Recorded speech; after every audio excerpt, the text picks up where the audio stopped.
Yeah. Sure.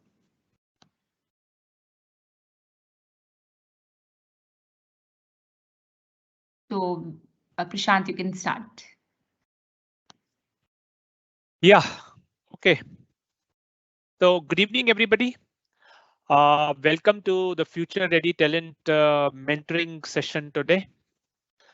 We will be in the next. We will be going to spend nearly the next 1.5 hours for this agenda. Basically, we will have a look at the Azure services overview, some of the important services. We'll look at some use cases that you can have, some best practices of the cloud. And eventually we will reach the topic which is very important for the mentoring session, where we would like to guide you onto as to how a project can be submitted on the GitHub program. And we will talk about few of the oncoming things related to some sessions that are planned for you guys. And of course, entry to the Imagine Cup, which is one of the flagship program of Microsoft. And in the last, we would like to share the experience of 3 of our first 3 participants from the student community who have come and shared their experience related to how they went ahead with this project. So in the interest of time, let's start. This is the second mentoring session for the Future Ready Talent program by Microsoft, along with AICTE, along with ENY as a partner, and few others who have kind of joined their hands to make students of India more ready for future with respect to what the industry is asking. Of course, the session being the focus here is around Azure Cloud and its services. So just to guide you and mentor you on this, we will try to expose to you some of the services related to the Azure. Okay, so Azure is the cloud platform of Microsoft, and it has services under various criteria. So at times it looks very daunting, but I would like to highlight here that in general, you need to pick up a problem statement, look at the services that are available in that. There is very good documentation available for each of these services. I will be sharing the link of that also, the Microsoft Docs. And there is a very good e-learning program which has been kind of earmarked for all of you who are participating in this FRT program, where you will be getting an exposure to some of the core services and like being an administrator, how does it feel, and few of the services around, especially the compute, the database, the development. You pick up any, let's say, development stream of Azure, and you would be seeing some services. If AI and machine learning interests you, there are services in that space. If analytical world kind of excites you, there are services in the analytics world. I will be talking about few of the very basic services, so that if you have any fear in your mind about any of the services as to is Azure very complicated, I would like you to keep it behind for next 1 hour with an open mind. Let's take this journey of learning into what a cloud platform is, what kind of value addition it brings to us, and how it makes our life easy related to various services. So I will be kind of taking this opportunity to take a very simple example of, let's say we want to create a website and how we can do it with some kind of a services. Before I go into that, I would like to set some context around what is cloud. Okay, first of all, let's try to understand what is cloud, though many of you would have already attended the fundamentals piece. But I would like to take this opportunity to let you know that in general, before the cloud came in, on-prem, or what we call your own data center of the organizations, was the main thing to work with. So mainly organizations were practicing this, which is practically that you are responsible for everything. Like the IBM of the world and earlier organizations, which were the huge organizations of the world, they were having their own data centers in their own premises, and everything was being run on their own data center. They were managing everything. So of course, it brings in a lot of flexibility to anything that you can do. But practically it brings along a challenge where you need to maintain everything, all the hardware, all the network related things, all the power related things. So how cloud has made so much space into the last few years into the world of IT is that they brought in this concept of everything as a service. Okay, so technically it is, if I want to give an analogy of this, an on-prem is like building your own house from scratch. You take a piece of land and on that you build a house from scratch, starting with the foundation. While if we talk about the model of cloud, it is like you take the help of somebody who is good at it, like a builder or somebody who buys the land, makes some plots out of it and builds, let's say, a basic structure of it and gives you structure after build. Okay, so that is kind of an example of a very basic service.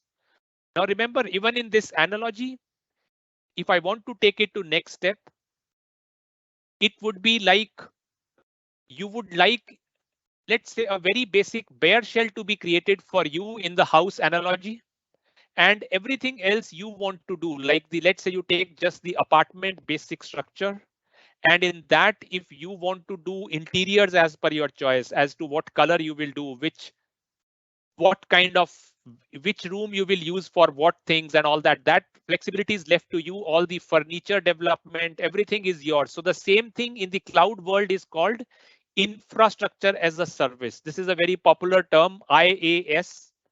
It's basically, the analogy is like taking a apartment which is bare shell and you do the interior. So in all, what we get is, rather than managing our own hardware, we get the hardware like from the cloud provider. So they make the data centers, so they do the heavy lifting related to the hardware, and what you do is just taking the help of internet, you connect to it and run your own workload, starting with, let's say, something like a virtual machine, choosing the OS of your choice, choosing the runtime, choosing the applications, and of course, accessing the data. Now, coming to the next analogy in the house building. Why I'm giving this analogy? Because sometimes people get confused with these terms IaaS, PaaS, and SaaS. So I want to just expose it to you from the bare, like a layman, how you will understand these and how you can explain it to somebody else. And this should excite you into your journey into the further learning of the cloud platform. So the next level in the house analogy, which is the PaaS in the world of cloud, is something like you go for a fully furnished apartment. Let's say one builder is giving you, where the builder will put even the interiors will be done, the color combination, everything would be done by the builder. The furniture will be put by the builder and everything. And all you need to do is, of course, come in. And from that point onwards, you start managing things. So in that sense, in the PaaS service, what happens is, in addition to the basic cloud, which you get as part of IaaS, you start getting the additional stuff also being managed by the cloud provider. Remember, the blue is the cloud provider, the Azure.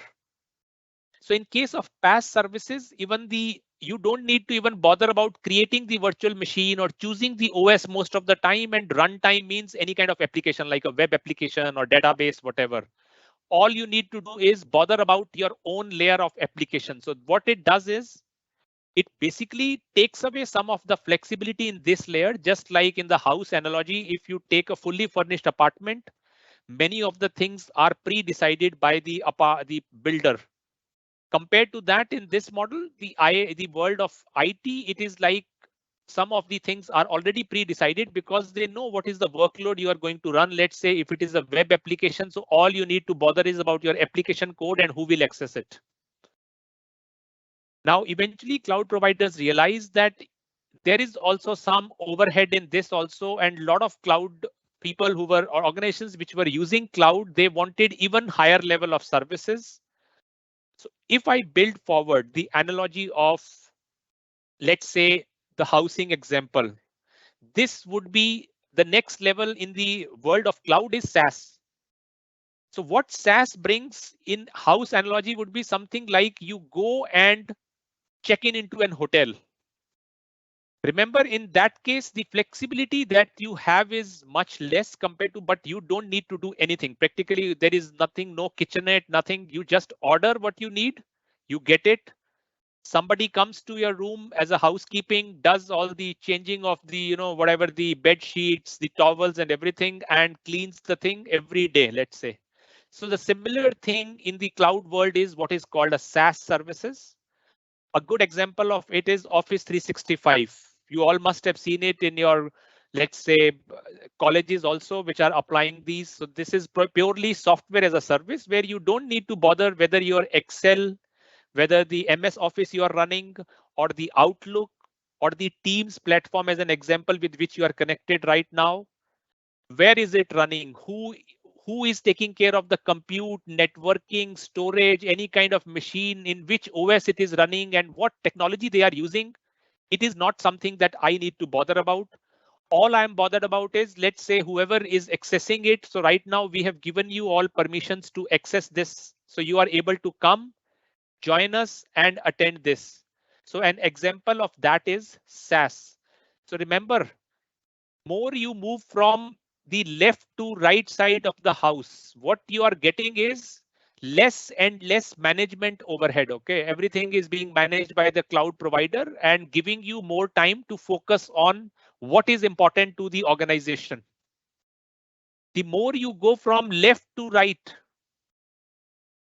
you get more flexibility relatively. Now, if that flexibility is important, let's say as an example, it is important for you that the workload that you run, whether it runs on a Windows or a Linux platform, your best hope is that you should go for IaaS. Again, you can look for PaaS option. If the Windows, the OS is available to you, you can choose it. But remember, the more you will choose, you will move towards from IaaS, PaaS to SaaS kind of services. The flexibility becomes lesser and lesser and lesser. So considering that, you accordingly choose. So today I will be kind of giving you an interesting demo, which is, I don't want to go with IaaS services. I don't want to go with SaaS services. We will go with the middle layer. Okay, so what I will try to do is, eventually when we will reach the point of demo, we will create a simple HTML website and I will show you how simply you can use a very basic. So we will combine everything together, the GitHub, pushing to GitHub using some kind of a Visual Studio Code. And we'll practice some kind of basic DevOps. So we will see a very simple example of a PaaS service, which will give you an idea that it is not as complicated as it looks. Pick up your problem statement. Look at the services that are available to you. And then accordingly learn that, attend a course of it, the e-learning which is suggested by the FRT program, and accordingly you can build a service if you have the right knowledge within few minutes to hours, depending on what is the nature of the application you are trying to develop. So of course, before we jump into the demo, let me set some more context. So various kind of resources which are possible in Azure is something like a virtual machine, which is, as the name suggests, this is one of the most common things which all of us should be aware of if we have even logged in into the portal of Azure. For storage, we have services like storage account. The virtual machine can be compared to your laptop or desktop, but it is virtual in nature, so you just get access to it from internet. Storage account, as the name suggests, it's a service which is in the space of storing any kind of data, whether it is your pictures, whether it is audio video files, whether it is file shares, whatever it is. So that kind of a service is coming under the storage account. And remember, being the cloud world, even the network is our responsibility if we are running some service. So the VNet kind of a service, which is virtual network, is also our responsibility if we are spinning up services which need some kind of a networking thing. Now, what I like about cloud is that it has, what I say, democratized the technology. Earlier, things like networking and storages and database was actually coming under responsibility of the specific teams. Like, there were networking team who was responsible for networks. Only they knew how things work and it was in their responsibility. Of course, with cloud coming, it's not that there is totally those roles gone, but technically, at least as learners of the technology, we can get experience into things like VNet, which virtual networking, which was not possible earlier.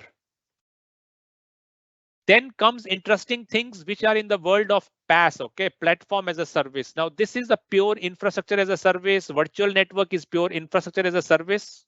Storage account is technically kind of a PaaS service for storage. But now we will look at this service, which is called app service. Okay, this is a service which is practically helping you host applications with minimum overhead. That is the advantage of an app service. So it will already give you an environment like in the name of PaaS, if you remember. So all of this you will see will be handled by cloud provider Azure for you. It will give you a runtime as per whatever you choose, whether .NET, PHP technology. We will take a very simple example of it. We will of course run a very simple HTML page, and we will see that how we can merge it along with GitHub, and together we can even practice what is called DevOps. Okay, so be prepared. An interesting demo is coming your way using one of the sub services of app service, which is called static web app, because we only have a HTML page. On purpose, I want to show you something which can be done in, let's say, something like 10 to 15 minutes max, so that it excites you to learn. Then we have services like SQL databases. These are the services which are, as the name suggests, these are for managing your databases. So rather than starting a virtual machine of your own, on that choosing a OS of your own, patching that OS, and then installing something like a MySQL or something, why to go for all that overhead with the IaaS? If your need is database, just pick up the database as a service, and within minutes you will have a database up and running, and you can just bother about creating tables, loading data into them. Of course, a lot of things related to scaling up, backup, recovery, disaster recovery, all those are automatically handled as example of the PaaS services. And this is the new world which cloud has introduced, which is called serverless. Okay, now there are categories of service which have become serverless. Now remember, it's a buzzword. Serverless doesn't mean there are no servers. There are servers on which the workload needs to run, because without compute, without RAM, without hard disk, how any, let's say, IT system can run. But what serverless means is that it is the cloud provider which is doing the heavy lifting for you. You just create, let's say, like a function as an app. And based on some trigger, whether somebody comes to a page or somebody uploads something into a storage account, whatever use cases you can think of, accordingly, the function that you have written gets invoked. You are not bothered about the environment in which it is getting invoked, the language and everything. You choose and tell the cloud provider, and it takes the layer of abstraction to an even higher level. So that is the function app. Of course, today we will try to focus on one of the service which is relatively a service which creates a website also. I will be creating a website in front of you with some message, and I will show you how we can change it within seconds. You will see it getting reflected, and I can share that with all of you, and practically you will also be able to access this sitting anywhere in the world if you have an internet connection. So this is what we are going to look for. So in general, now we will start our demo. And in general, we will be creating a website, and then we will be practicing DevOps with something called GitHub Actions. This is very, very relevant for your program of FRT, because there GitHub is kind of a context setting required. And of course, you need to use one or more Azure services. We will talk about how to submit your project and everything. But right now, our focus is how to do it. So with this, let me pull out let's say a machine on which I have everything installed. So you see, guys, the advantage of cloud is that what I did, I started a Windows machine on Azure itself, and I am logging into that. So right now you may feel that where am I? So remember, this is technically a virtual machine of Windows which is running. So all the software that I needed related to this, let's say whether Visual Studio Code or GitHub or like Git, everything I have installed in this machine, which I started in cloud. And from there, I am accessing a website and everything, so that I don't even need to have a very powerful laptop. Practically, I am using this workload, and after this demo, I can practically destroy this machine, and it is pay as you go model, or it's a free account which you get for 1 month as per the Azure subscription. You can go as a student, you have different offers. You can go to the website of Azure and find that out. So technically, this is a virtual machine which is running, but it is running Windows, so it is as good as my own desktop. So the kind of, this is the portal, main portal. I think if any of you have already attended the previous mentoring session, this was already discussed and you must have taken some fundamentals course. So technically, this is one of the most direct and easy way to interact with Azure. Of course, there are other services available which are like, something like you can have CLI, which is command line interface. So you can use Azure CLI, you can use PowerShell to interact with it. You have a very popular terminology called infrastructure as code, where rather than creating infrastructure by clicking some portal, you can just write some kind of a code. And Azure has something called ARM templates and also practically, of course, in this session, we will be sticking to portal only just to show you. And as I said, the problem statement would be that we will be writing some kind of a code. So it's a very, very straightforward code, which I have already written, let's say in something like, I took help of Visual Studio Code. It is a simple web page which I have written, and let's say I want to host it. Of course, remember, as developers, when you are creating project which needs some kind of a website, the code will be much more involved, or I would say, I would not like to call it complex, but yeah, it will have some technology like .NET, Java, Python, whatever you choose for your front end application, if it happens to have something in that sense. So be aware that right now for this demo, we have taken a very simple HTML website. But even if it's a complicated course, or let's say complicated code, or what you have written has backend, so you could create 3-tier applications here. You could have front end, you could have middleware, you could have database running as a separate PaaS service. So practically, there are services available in each of these domains. So let's see if I have this.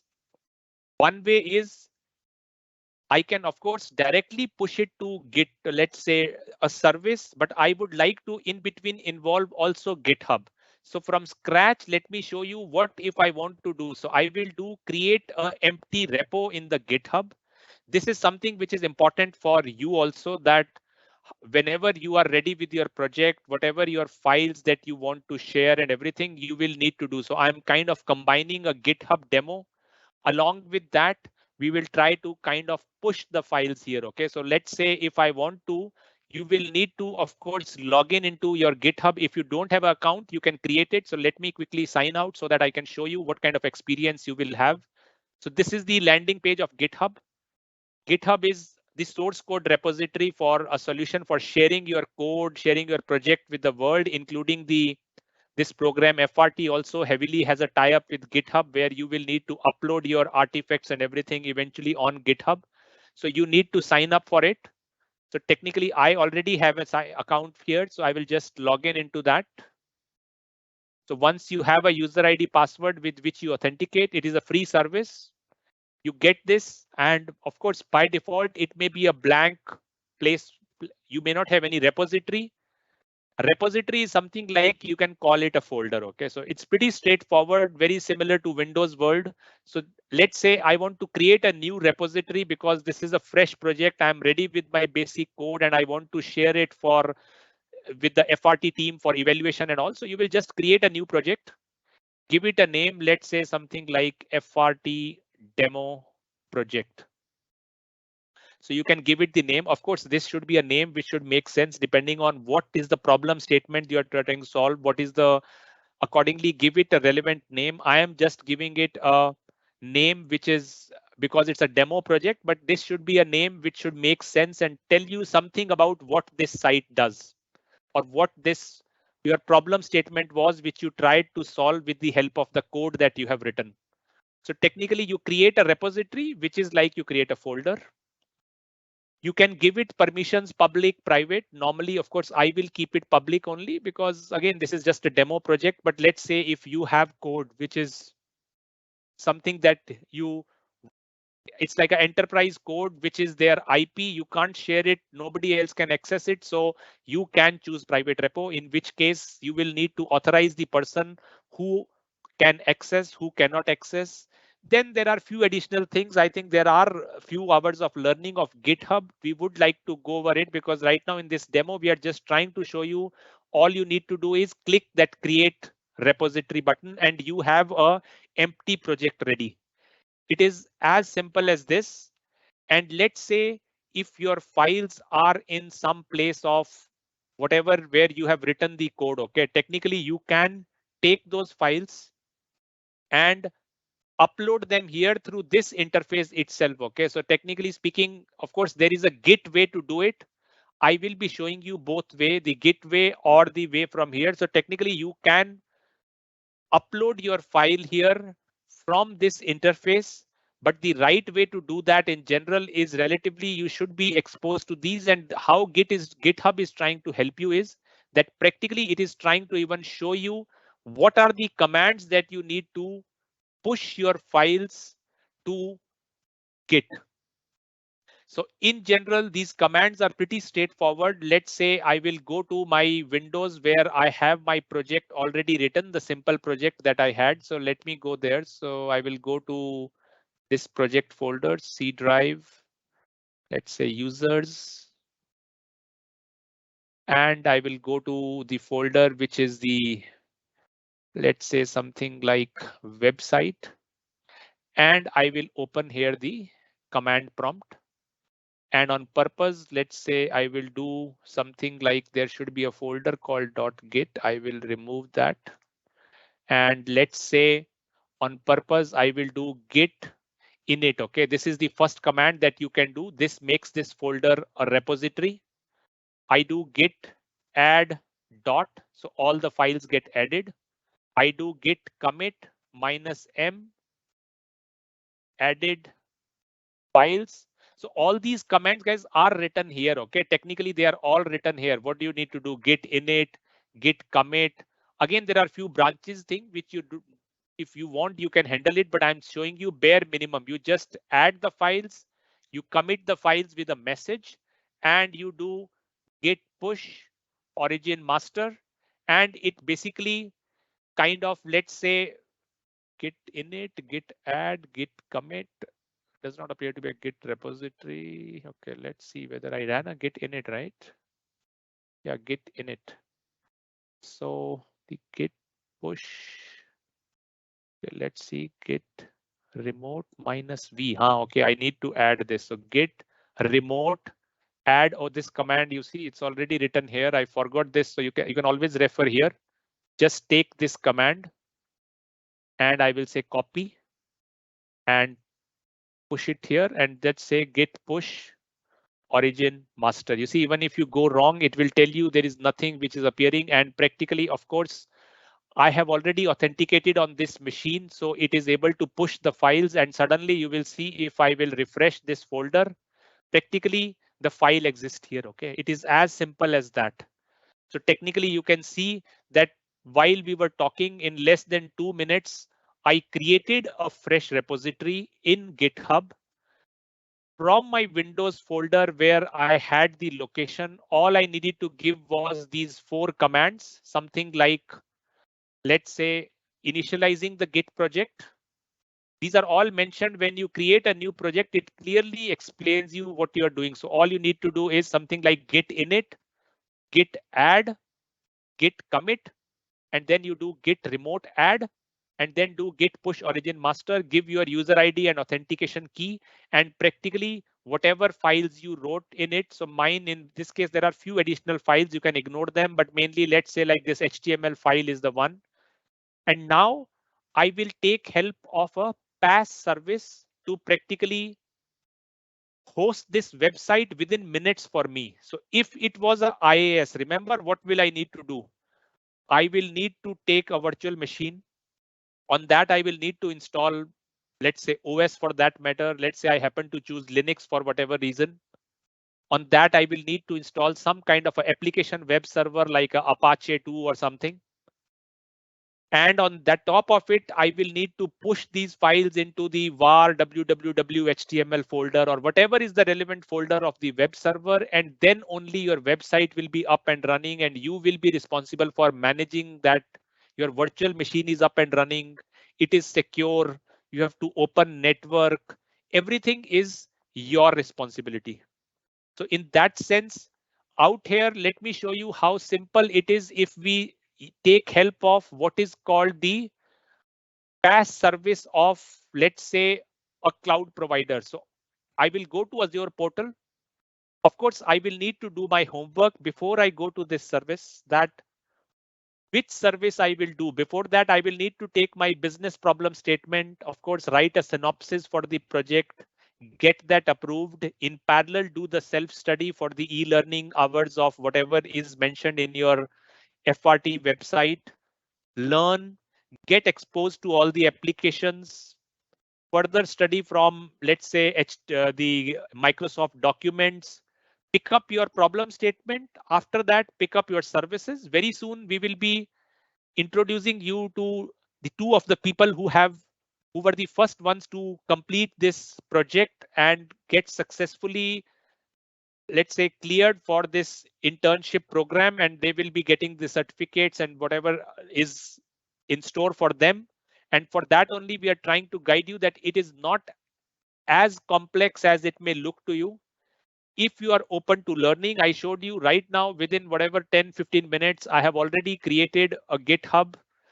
Of course, my code is pretty straightforward, but you coming from colleges already would be exposed to development languages, would be exposed to databases, learn the cloud piece. And practically, let's say if I happen to decide that, okay, I want to take a static web app as the example service. So I will create a static web app, as simple as that. So I will go to the right service. How can I go to the right service? After identifying it and attending e-learning and everything, I should be knowing what is the service I'm looking for. Let's say the service which I am looking for is static web app. I will take this service and let me show you how simple it is to create a platform as a service. So these are the concepts of Azure, where like you need to decide your subscription. So you will be getting a free subscription as part of being student. So you can activate that. There is process already is already shared with you, or you can go to Microsoft site to understand that.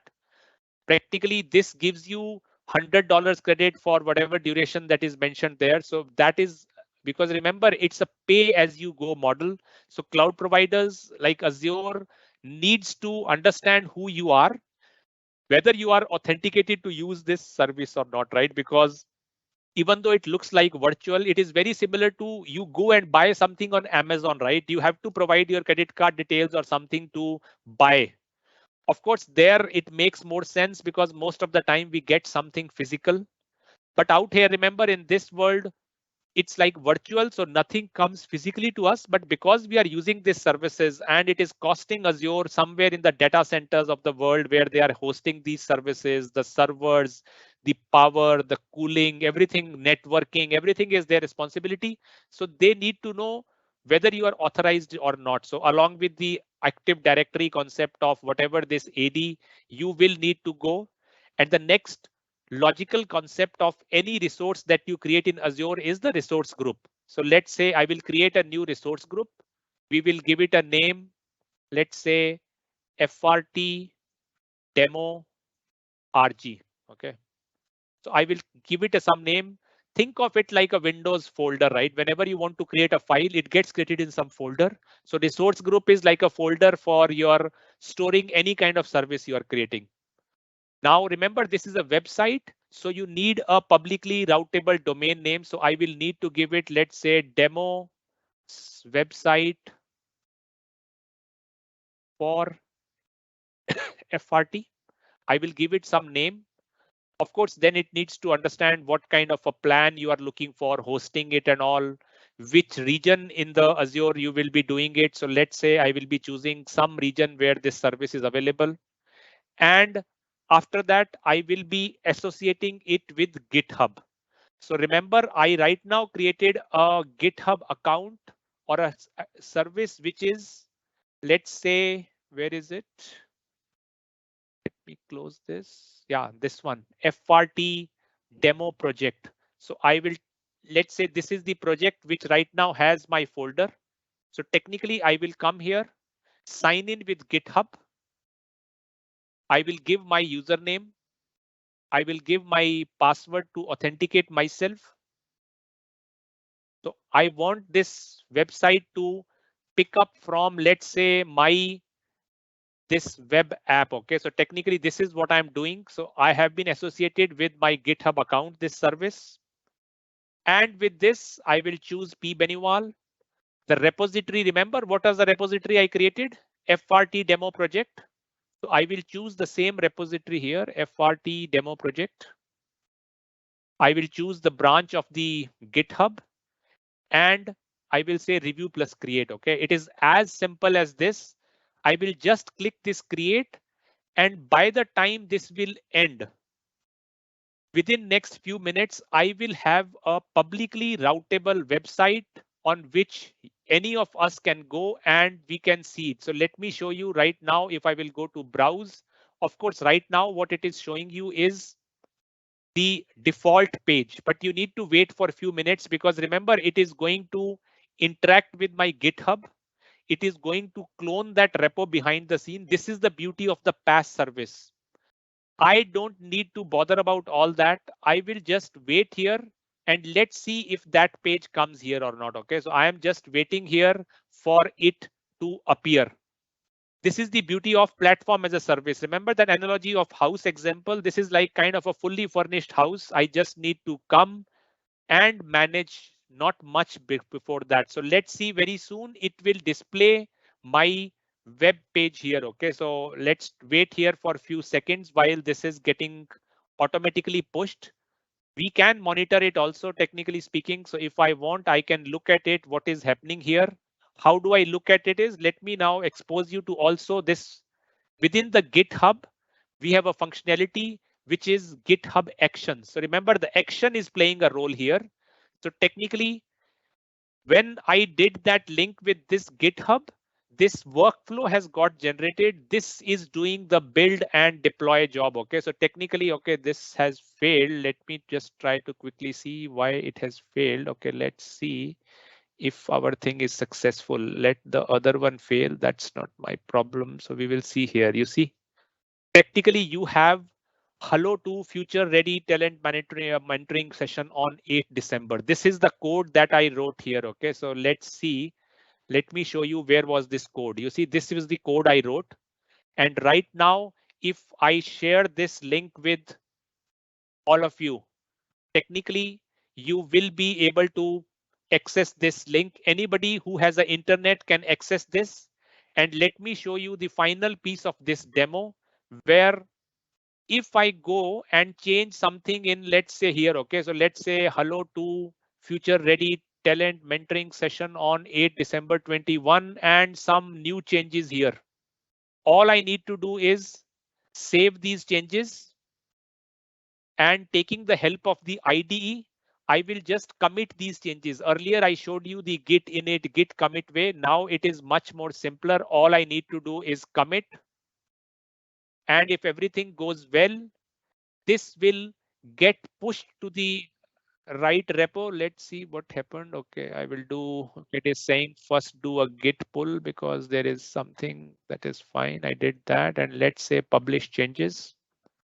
So practically it will push the changes and this is kind of DevOps in practice. OK, very soon you will see there is an additional text, new version or something. Whatever I wrote here will come in the new website. OK, this is anyway additional thing I'm showing you for your project. You don't need to do this, but this was kind of a very straightforward demo. We are taking help of a PaaS service like a web app, specifically the static web app for HTML code.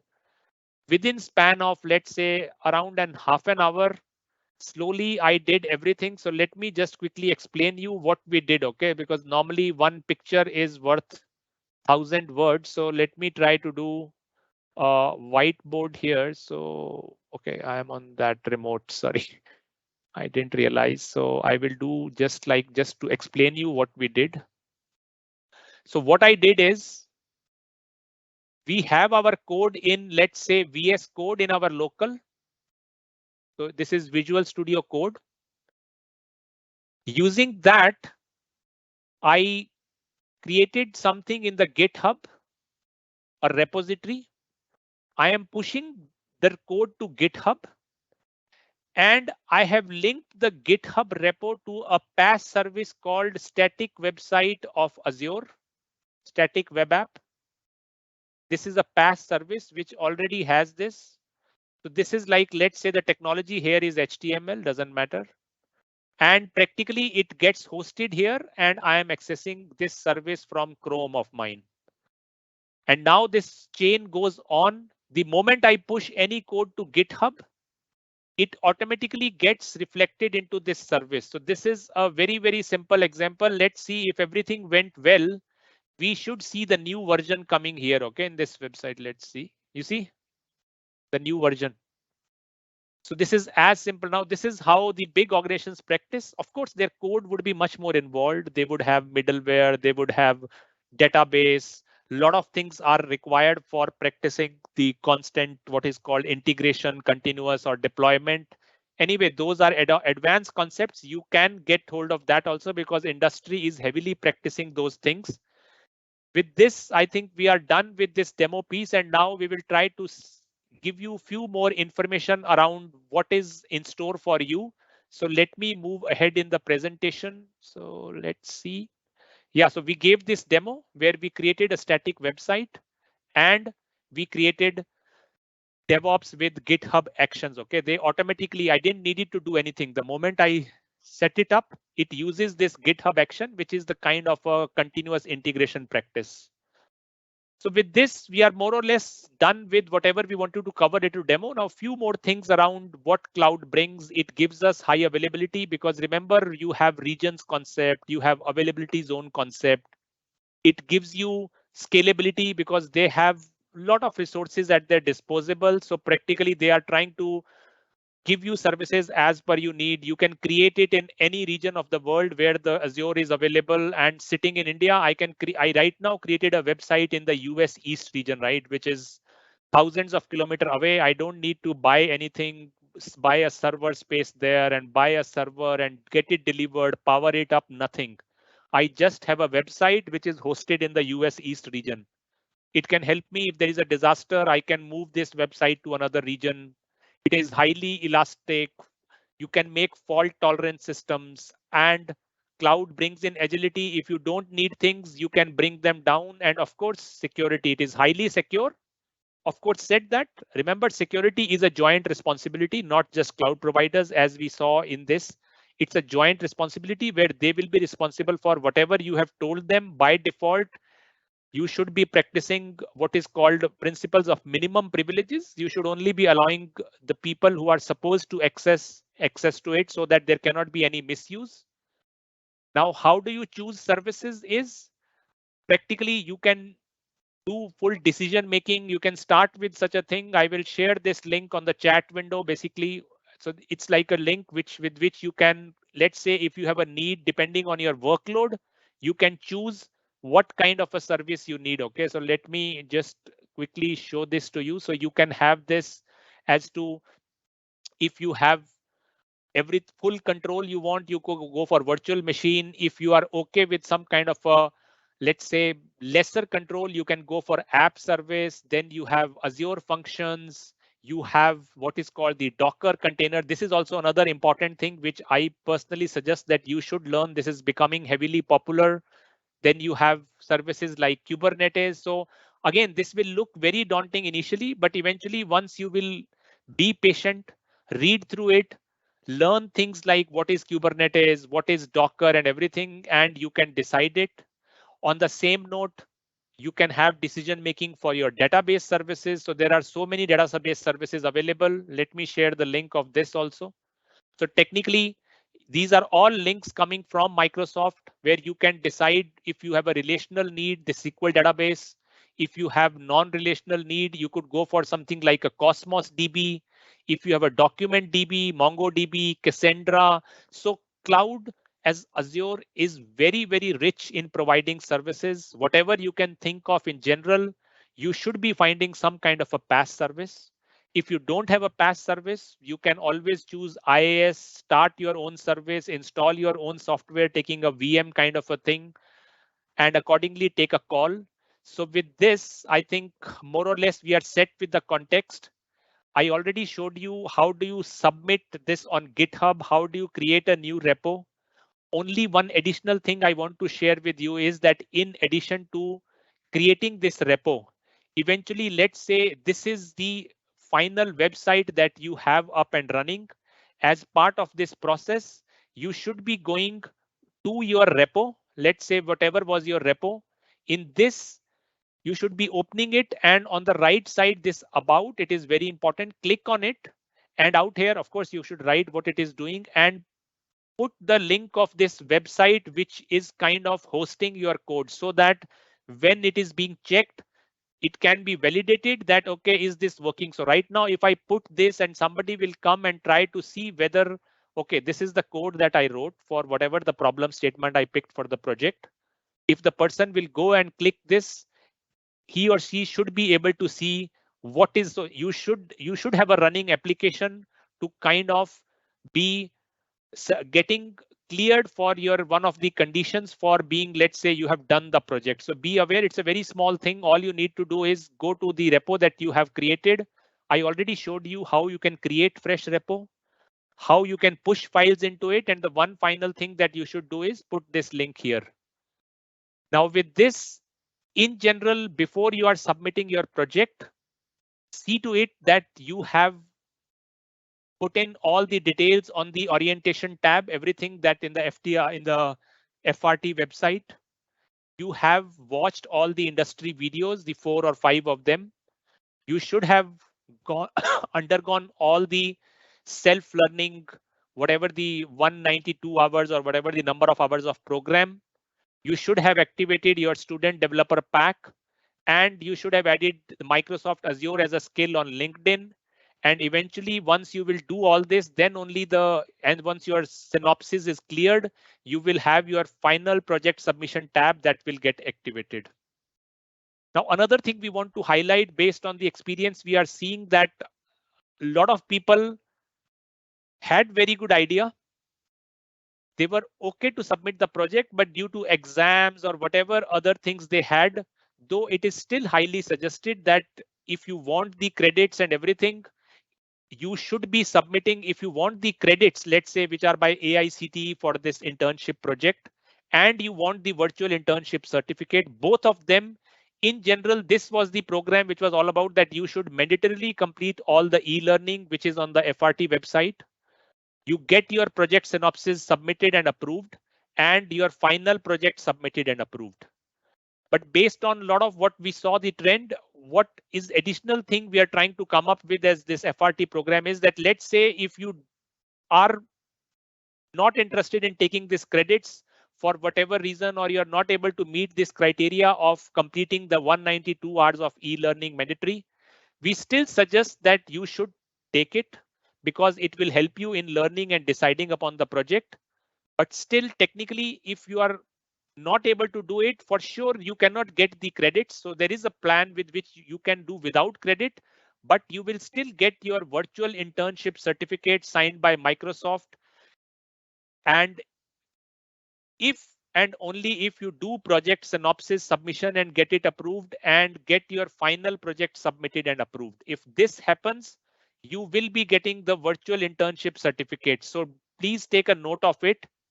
Of course, we would still suggest try for this credit and virtual internship certificate because that is the best. But technically, you have an option to take just the virtual internship certificate without the credit. But still, we will suggest that don't ignore the e-learning piece. Try as much as you can do it. And now quickly, the evaluation criteria are, though these are all mentioned in the website of FRT, you can go over them. But as this is a mentoring session, we are just trying to highlight that you should have an alignment to the industry of whatever ideas, whatever 4 or 5 industries they have been highlighted, and there are videos on it. After undergoing them, choose the idea according to the industry alignment. See to it that your project title is aligned with the project statement and what you are describing you're trying to achieve as part of the synopsis. If that synopsis get approved, in general, you have to implement this project. Let's say whatever a small implementation of it, you need to use Azure services. Again, we would suggest that use at least 3 services, but this is again a suggestion. Technically, of course, you have to use at least one service, because if you are hosting it on Azure, it doesn't make sense that you're not using any service. So we expect you to use Azure service for creating this project. Let's say whatever the demo you are making, highly suggested you should use at least 3 services, because that will give you a good idea about how one service interacts with another. And in general, while submitting, please be aware the demo URL, which I showed the link how to put it, see to it that your GitHub repository URL is shared in your project, and your demo URL of the application, the way I did it. It's very, very important, because we saw multiple people had good ideas. They submitted it, but just because they missed setting up this link of this site, their projects could not get approved. So practically be aware. And of course, whatever link you give here, it should be a working model. Okay, so that is also important. So practically, this was the context around the project, how to submit it, what are the criteria to get it approved, and what you should keep in mind while creating the project synopsis and all. And finally, another interesting thing is coming your way on 15th. Sorry, it is 15th December 2021. There is a typo here. So it's 15th December 2021. Let me just quickly correct it because it's not good. Just give me a minute. Okay, so it's 15th December, and it is the program of, let's say, just give me a minute. So I will just put it back. Okay. So on 15th December at 2 p.m., there is a very interesting workshop on AI, where we will be covering all the introduction to what is AI and data science building, the conversational AI, and building machine learning models. What it will help you get is credits of AI 900 learning, which is one of the mandatory program as part of the FRT program. And you will get additionally a tool to test your knowledge. You will get a course completion certificate and a few other examination vouchers or something based on some conditions. You can look at the FRT website for more details when it's announced, but be prepared. It is coming your way. This will really help you in preparing for one of the AI 900 learning credits. And eventually, another thing which we want to highlight is the Imagine Cup. This is the Microsoft Global Student Competition. It is a very, very coveted competition throughout the world. It gives you an exposure to a lot of technology. If you successfully pass or graduate through this program, you get direct entry into you can enter into the Imagine Cup India for students by pursuing this program. Anybody can pursue it. And in general, this has been a flagship program. Along with it, it gets a lot of benefits, and you get to, let's say, be part of this dream kind of a program, which is Imagine Cup. It's a global program by Microsoft, which they run every year to come up with the best of the students who make the best of the problem statements, and accordingly, there are rewards associated. You can go to imaginecup.com to understand this. But of course, you get entry to it provided you successfully do this internship by getting your project synopsis completed, by getting your final project submission cleared, and getting the internship certificate will make you eligible for entry into the Imagine Cup. Another benefit that you get part of this is there is a virtual career fair, which is planned somewhere in the mid of February, where you get to become part of getting job opportunities, getting exposure to multiple recruiters. The first virtual career fair is scheduled somewhere in the mid-Feb. So if by whatever the last date of the submissions, which we will be talking about next, which has changed recently, if you are able to clear that, you will be able to participate into this virtual career fair, where you will get to hear a lot of pre-placement talks, what industry is looking for. Of course, more details of this program are coming your way through the Future Ready Talent Program team and the portal. You can go over it, but this is another exciting thing, which is one of the benefits that you get as part of getting yourself internship cleared. And there were some concerns on the timeline. So just to let you know, the final project submission timeline have been changed to somewhere in the mid-January. You can refer to the latest information will be coming to your way through the FRT portal and everything. So practically, but I can just tell you that these submissions have moved to mid-January kind of a thing as of now, but the information will be available soon on FRT site, so you can refer to it anytime. So you still have another 1 month to go. Get yourself a problem statement, get the synopsis done, get it cleared, and all the best for that.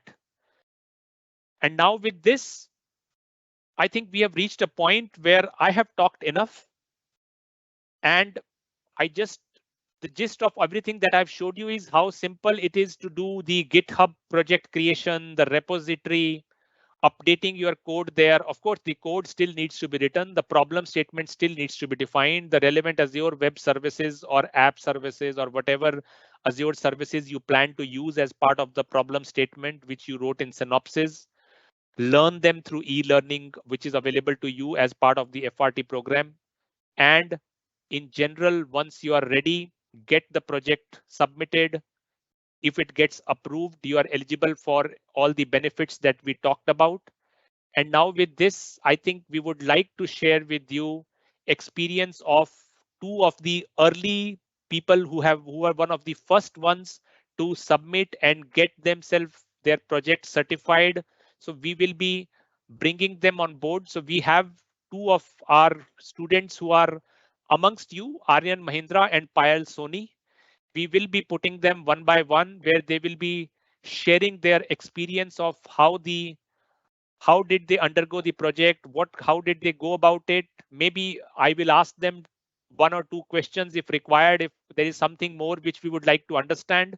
So we would be sharing, because we would like to hear it from, as we say, directly from those people as to how their experience has been and what kind of challenges they faced, and accordingly how they tackled with it, so that it excites you and gives you some pointers on as to how you can also achieve what they have achieved. Okay, so over to Aryan or Payal, whoever is available first to go.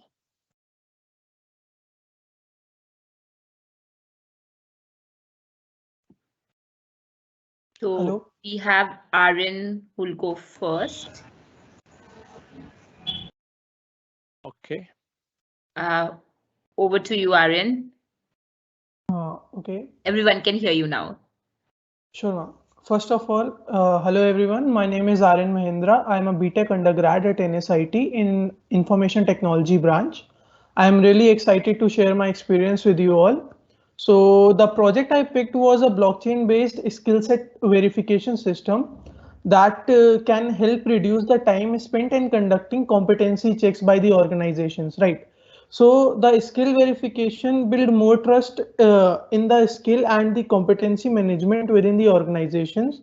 With blockchain, an employee can have his or her skill recorded on available network, which can also be verified or approved by the previous managers or the employees. I mean, let's just say an employee has worked on some previous company and he wants to showcase his skills that he acquired in that previous company. So he can just put that up on the blockchain and get them endorsed by the previous organization, and then his profile, if it is viewed by some other organization in the future, they will be able to see the overall endorsement rating and the overall endorsement skill that the employee acquired. So this kind of builds a transparency between the employees and the organizations. I mean, the organizations can hire the employees without being in the fear that the information provided by the employee is wrong or not up to the mark, right? So furthermore, I have used Azure Cosmos DB to store the data on a database for fast access of the data for searching purposes. I mean, blockchain technology is relatively new, right? So the time spent for getting a query from the blockchain is around 10 to 15 seconds, which is not plausible in the real-time database system, right? So we have to use some other database to get the information. I mean, if we want to just fetch the information, we can use some database which is far more suitable than blockchain. So I used Azure Cosmos DB to fetch my data at an efficient rate. And my application is also deployed on Azure Deployment Services. And some of the challenges that I faced during building my application was to reduce the fetch time of my function calls. As I mentioned previously, that the function calls are taking 10 to 15 seconds, and I have to reduce that to an optimum of 1 or 2 milliseconds, right? So I overcome this issue by optimally using mapping. I use mapping to reduce the time complexity of my contract functions drastically, which in turn also reduce the gas price used by the MetaMask, by my MetaMask account or by my Ethereum account. So yeah, these are the challenges that I faced during building the application. And yes. Okay, great. So thanks, Aryan, for sharing with us. So I think I heard a lot of interesting terms, like you used Azure Cosmos DB. Of course, that's the NoSQL database of Azure. And yes, sir. You use some kind of real-time chat features. So which application did you use for that chat feature? Sir, so for the chat feature, I used Socket.io to provide WebSockets, I mean. Okay. And you used blockchain also, right? Yes, sir. That's a very interesting thing. So Aryan, just for everybody, we would like to understand, when you started this project, there would have surely been times when you felt lost or overwhelmed because there are so many technologies that in this 2-3 minutes of your introduction of your, let's say, the project that you have talked about, which could be overwhelming. So when you were trying to absorb these technologies in your learning path, there must have been challenges when you felt overwhelmed. So we would like to understand from you as to how did you cope up with such a situation when it felt very, very overwhelming, as some of your course learners may be facing it. So we would like you to throw some light on that aspect. Sure, sir. Sir, so basically when I started, I just started with the learning path. I didn't think of the building the project then, but as I moved forward in the learning part, it started getting, I am not gaining as much as I would have. If I am just continuously following the learning path, I won't be able to memorize everything, right? I have to implement it and see if I remember it or not, right? Otherwise, there is no point in following the learning path. So what I did was I just started building my project alongside my learning path, and initially I learned all those things which I would be needing in my project. Let's just say I needed a database, Azure Cosmos DB. So I learned the Azure services focused in the database, Cosmos database system, and the next thing I learned was the deployment services, and then so on. I learned the Azure services which I was going to use in my project. Okay, great. I think I heard one key thing about your experience, Aryan, that you tried to look at some of the services, you shortlisted some of the services, and eventually to create your problem statement, you started focusing on them and went a further bit deep. So you went a bit of horizontal, and then you went into the depth of some of the services which you plan to use.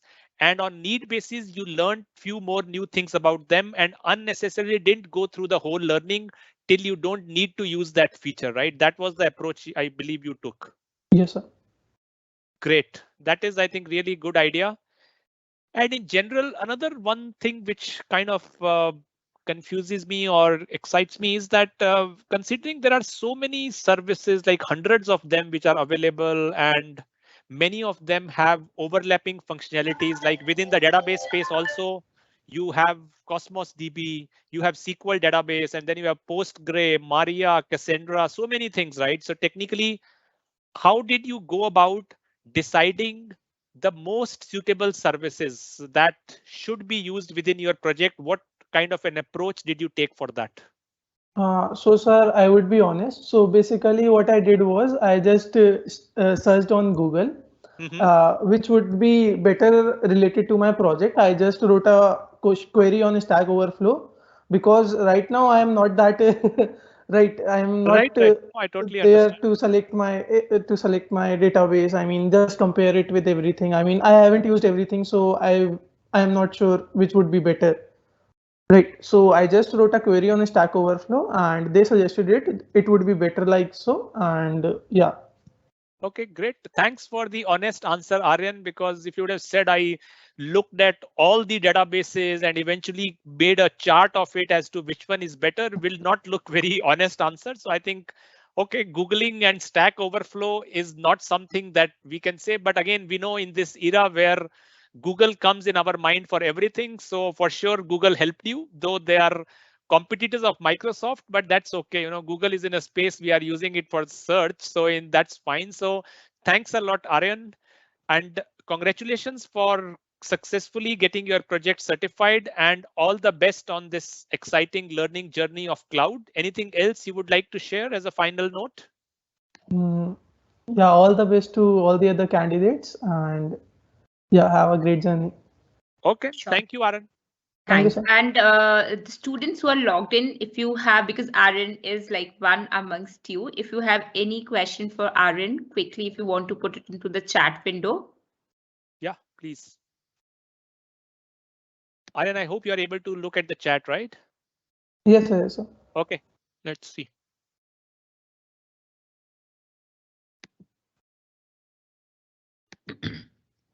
Okay, so I don't see any question coming in, but Aaron, we'll take question from you once somebody types in the question for you, right? Definitely, ma'am. Okay, so over to you, Prashant.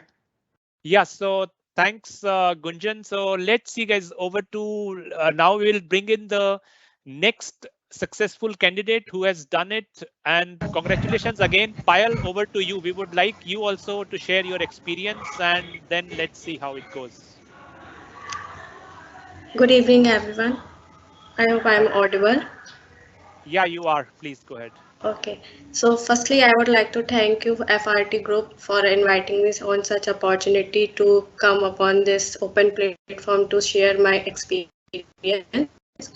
So, the one of the main motive of today's session is all we know that is to share my experience with all of you. So, actually, when I had started, I never dreamed that I will complete it so fastly among all the participants. So I must say that success is not something that we arrive in just a one day. Success is that what we accomplished after many battles in our mind.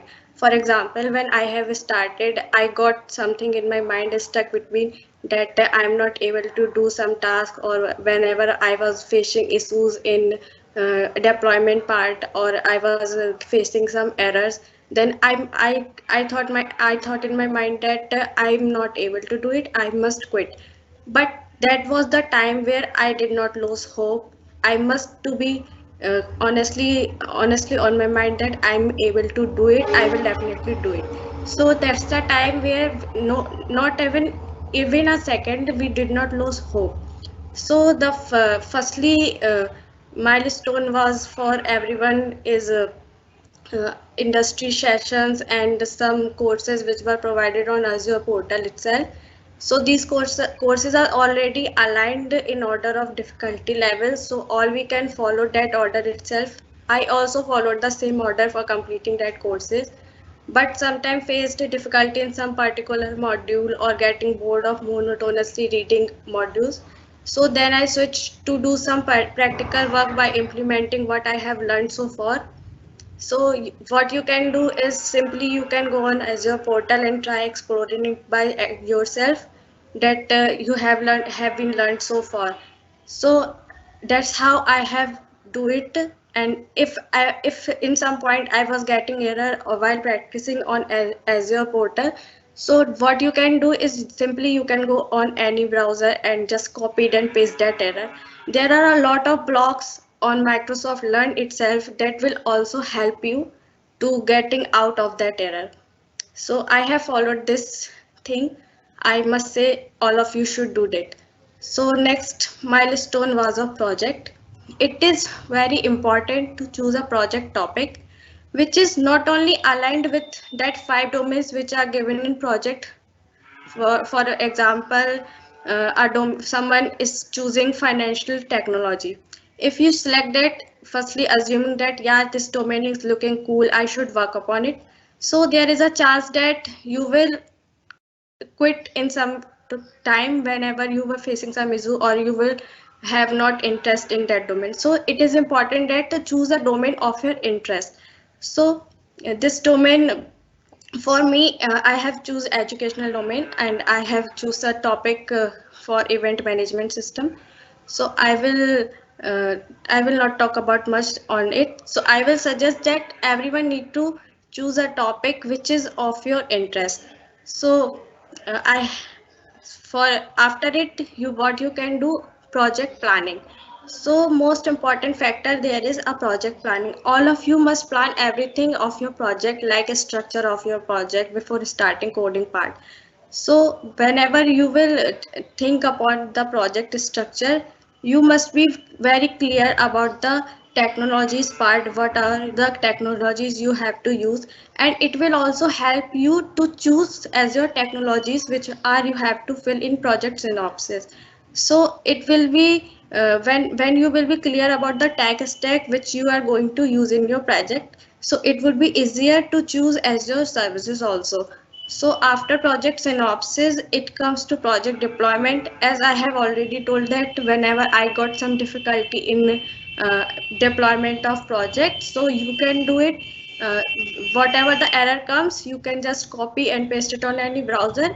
Microsoft Learn, there are a lot of blogs you can follow, and it will show you the best solution for that.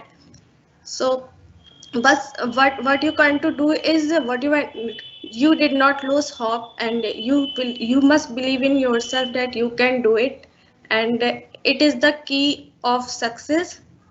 And that's how I have cleared all milestones of uh, industry sessions and self-learning modules and projects also. So you must be consistent also. That's only the super success key. So I wish you all the very best, and I hope that by listening my journey will motivate you and also to get achievement completion of internship successfully. So thank you. That's all by my side. Great. Thanks, Payal. So once again, heartiest congratulations. One thing from my side, first of all, as to what were the services that you choose as part of in the project? Which all services of Azure have you used for the problem solving? Actually, I have created a web application, so I must be choose a web application also along with some database technologies. So so I have chosen Azure services as a functions app, and I have also used Azure database and servers. So which database did you use? I have used PHP MySQL. PHP Maya, and it was a PaaS service, right? You were hearing me Yeah. out. So it was a PaaS service, right? Yeah. And you used Azure web app kind of a thing, right? The app service Yes. for your web Yes. application. Yes, I have used web applications. Okay, great. So yeah, thanks, Payal, for sharing your experience. And it takes great courage to accept that you wanted to quit. Okay, and you already said that some of the highlight that I could remember was that you feel like quitting all the time when you face challenge, but not to lose hope and continue to be consistent. And that is the key to success, which is very good. And another thing which I saw was that, yeah, please go ahead. Actually, this time is the many of us have been scheduled some projects, assignments, and the last sem exams also. So this time is really very hectic to manage all these things. So this is a time where many of us can lose hope and think like I'm not able to do it. So we did not never do that. Great. So I think that is what it is takes for people who are successful, that they stay consistent, they keep on the track. And I think in that it is very important. Another thing which you highlighted was that choose the topic of your interest, because if you will pick up that, then only your journey would be interesting and you will not lose hope. And even if you will lose hope, you will jump back because the topic is of your interest. So I think that is another important key takeaway, which I can take it based on what I heard you. And of course, the final thing which I heard from you was that at times you do get bored, so do some hands-on. So personally, I also feel that whenever I am reading a lot of things which are not very interesting things to do, Azure being a cloud provider and everything that you can try. So do hands-on, do mistakes, and the more hands-on you will do, as they say, you cannot learn swimming by sitting next to swimming pool and just hearing YouTube videos, right? You need to enter the water. So I think you did it a lot to enter into the waters and learn it rather than at some point just reading, Yes, which sir. doesn't help. Huh? Yes, sir. Learning theoretically is completely different while we are learning practically. So practically doing things provides us such a thing that how we have implemented so far. So it provides a satisfaction also that yeah, I have completed this topic or module and I have successfully completed, and now I can move further. Okay, great, Payal. Another thing, you've already pointed this out, but still any specific tip you would like to give us that if you have faced difficulties, as you already said, in understanding some topic concept. So you already said you did some hands-on, you did Google or something, but anything specific you could like to suggest all your co-learners? What did you do differently to understand those concepts? Any specific approach you took? Anybody can specifically choose topics firstly which of their interest. It Okay. need not necessary that following one by one which are given on portal. So if someone is doing some topic which is not of their interest, so for that time they can skip that also. They can choose first topic which are of their interest. So I think it would be also be important for them to do completely this. Okay, great, Payal. So thanks for your insights into your learning journey, and we wish you all the best. Any final thing you would like to share with your friends? I think I have said something a lot. So I must say, everybody, you did not lose hope and just be consistent and do it by yourself completely 100%. So I hope my journey will give you some motivation also. So all the very best to all of you. Thank you, everyone. Payal, before you go off, there's one question which has come in. Like, could you share a little light onto the project which you did? Okay, so I have created a web application which is for event management. So as we know, virtually kind of things are going on our colleges also. So there are things that we need to manage all events which were going on in our college. So I have implemented a management system which is mainly focused for the event organizers and organizations. So simply they can organize their event and can control or all the other tasks of their related to events, and participants can simply go on that portal and can check all other details about the events. Done. Thanks, Payal. And Payal, would you like to just give a little introduction from which college you are? Okay, so I am from National Institute of Technology. Currently, I am pursuing Master of Computer Applications from there. Thanks, Payal.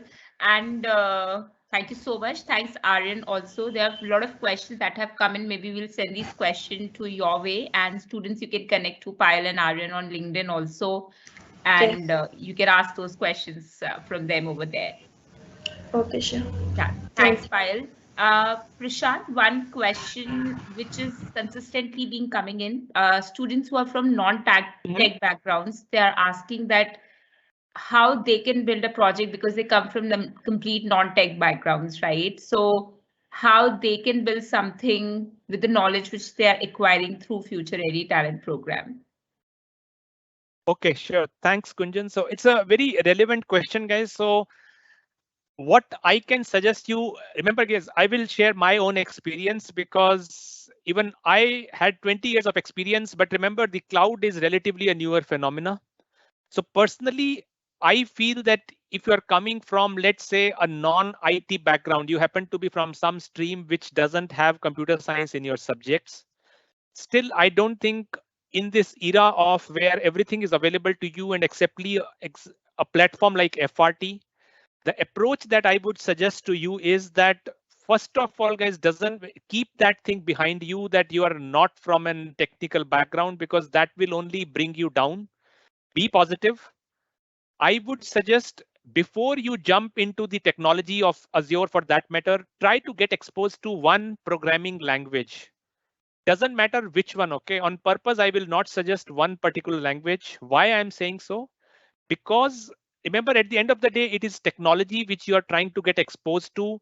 Doesn't matter if it's a PaaS service or it's a SaaS or an IaaS service, you need to first understand what is programming. For that, you will need to take that leap of faith, take a course on, pick up language of your choice, whatever you feel. Is Python easy, or is Java easy, or .NET, or whatever.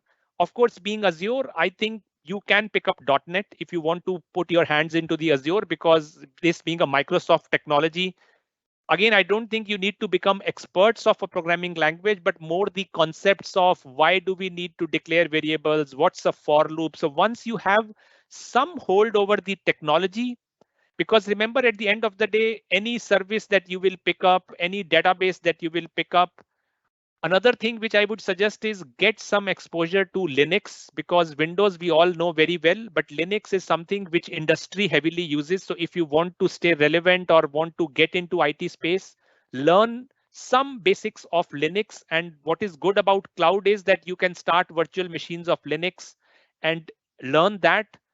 Learn some basics things of database. So these 2 to 3 things, one OS related things, one Java or whatever programming language, and one database kind of a thing in general is sufficient to give you a starting space. And then, as Payal and Aryan also suggested, take a problem statement, depending on whatever is your area of interest, start solving it, and whatever problem comes your way, whether it is Microsoft Docs, again, whether you want to take help of Google, Stack Overflow, DZone, so many websites available. But personally, I would suggest not to do too much of reading. Of course, reading is important, but along with that, take a simple problem statement, solve it. Doesn't matter the way I showed you, just one HTML based 2 lines of code. It exposes you to so many things: GitHub, Git repo, GitHub actions, static web app deployment. So in that sense, take this approach on purpose, take a simple problem statement. And once you have some experience of it, go for higher level of problems. And learning is endless, right? The journey, it's a journey which continues for life. And all the best. That's all from my side, Gunjan. Done. Prashant, one last question, because this has been a consistent question which has come from students. How to identify a problem statement, or how to basically how to think that what project to do? How should they start doing a project? How to identify the topic which they should pick up? I like Payal covered a bit of it, but maybe just to, if you have to give them a guidance that how they can think of a problem statement or what projects they can build on, if you can just give them a little idea. Sure, Gunjan. So again, guys, it's a question which is relatively, I would say, it depends a lot on where you are in your learning journey. So if I was in your place, okay, how I will go about it? First of all, I would not like to think of problem statement on day one. First, I would like to get exposed to, in general, pick up the e-learning thing, see what are the services, the basic, let's say AZ900 kind of a fundamental course, which is one of the very first prerequisite. Understand the cloud, and eventually you get some exposure to what are the services available. Not that you should be attending those trainings or e-learnings from the point of view of your project. Don't think of project on day one. First, let the technology excite you. Once you have it, I think after that, as there are 4 to 5 industries that you are, so whether the banking industry excites you or whether the finance or whatever, again, I don't think you should try to go for a very complicated project, because even industry, when we go for, I remember my days when I passed out from Thapar, we also barely knew anything in the 4th year, but still a lot of training and learning will happen on the job. Right now in this program, what we are expecting you to use is at least use 1 to 2 to preferably 3 services. So don't pick up services just to give it a number of 3. Again, picking up a problem statement, I personally would pick up something which is like, let's say, if nothing else comes to my mind, like for this demo also, I did a lot of thinking and I said, okay, creating a website is always good. So you create a website, even of course, for you, you want to create a project which a synopsis should have something. So overall, pick up something which has some front end related thing. So you get some exposure to front end. Preferably have something in the database space, that something you need to get saved into the database. So some kind of, again, rather than picking a, I would personally take, rather than in this world of where you have SQL and let's say non-relational world, go for something which you have not been exposed to, because this is pure learning. So take this as an exciting journey, pick up some challenges for yourself, solve them out, and all the best on your learning journey. There is no one solution that I can suggest that this is the approach you should take. But as Payal rightly said, you should be picking up the problem statement which excites you, because eventually the journey is yours. What I will tell you as an idea would be something which excites me. It may not excite you. So if the AI ML excites you because that's a buzzword, there are services in that space. If analytics excites you or data excites you, there are services in that space. Again, look at the blogs of Microsoft, what people have done. It will give you some ideas and eventually take a journey of leap of faith into the exciting world of cloud. And the good thing about cloud, as Payal also suggested, you can do lots of hands-on, fail fast, take one idea. If it doesn't work out and you're totally lost, again, I'm not saying you should give it up easily, but technically don't make it a life or a death situation. You can switch, think of something else, what is working out, because we would like you to stay excited and continue this learning journey, because that is the main thing which we want to achieve from this program, make you future ready. Okay, thanks, Gunjan. I hope that gives some idea to the people. Correct. Thanks, Prashant. And before we sign off, quick details for all the students who are signed in, and because these questions were coming in. One, on your progress on the self-learn tab. So while the self-learn tab on your banner would not turn green, but what you have to check is that all the 5 mandatory courses that are given there, you should be able to see completed against each of the module within that course. So one is that. So in case if your self-learn tab has not turned green, don't worry, that's not a problem, because your progress, if is it updated against the courses, then it's all right, right? Second, onto the project evaluation, it generally takes a week time to get your projects evaluated. The students who gets the project evaluated and their project moves ahead, you will get a project, the certificate download button, and you'll be able to download your certificate. For the students, maybe because of certain reason, if you're not able to clear the project, there would be an email that will be sent to you with the feedback that this was the thing because of which the project could not move forward. We would request you to go ahead and resubmit your project, incorporating the feedbacks that are being sent to you, right? So just keep a close eye onto your project submission tab. In case if your project has been evaluated and it didn't pass, you'll see that you would have an opportunity to resubmit your project for evaluation, right? So just incorporate the feedback that has been sent to you on email, incorporate that and submit your projects again, right? Also, as Prashant has told you, that there are 2 tracks which are now available for you. So let's say if you want to complete a project and earn a virtual internship certificate, you can do that. Howsoever, the virtual internship certificate would not be eligible to give you any credits against the course, while a student who completes all mandatory courses, which is 5 courses in self-learn tab and any 2 industry video, which is an Azure overview and any of the industry video and a project which you have successfully completed, you will be eligible for a certificate, which would also help you to get credits against that particular certificate, right? So these are the few information which I wanted to quickly give it to you. In case if you have any issue regarding your progress is not getting updated, you're not able to have a GitHub developer pack, please write to future the support ID that you have, support@futurereadytalent.in, and put the subject line as the issue that you have. So let's say if you are having issues in claiming the GitHub Student Developer Pack, put the heading as that, right? And submit the details that are required to resolve that issue. Right, so these are the few things, and onto the timelines. The date for batch 1 are again being revised. Please check your profile. You'll get to see that what are the dates which are there for batch 1 as well as for batch 2. What Prashant showed you during the session were the earlier dates. The date are being extended for both the batches.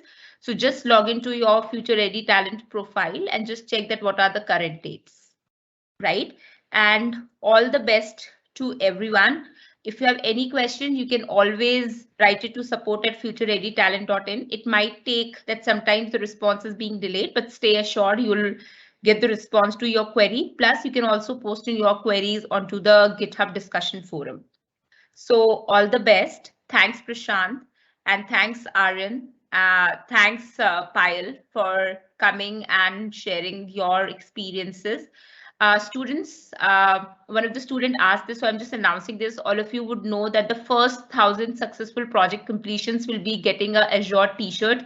You would have seen that Payal was donning one. So you could also win those kind of t-shirts and many other exciting prizes to be won. So stay motivated, start completing your journey, start doing your projects. In case if you have any issues, please go ahead and just ask your queries over there. Okay, so somebody is asking, can somebody show both type of internship certificate? Prashant, do we have that slide? If we can show them that what kind of a certificate are we giving to them?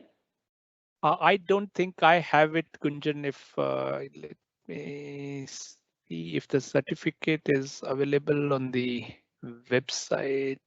So it's not on the website. So team, don't worry. The only difference between the two certificates is that on the one, it would have mentioned that it is not eligible for the credits.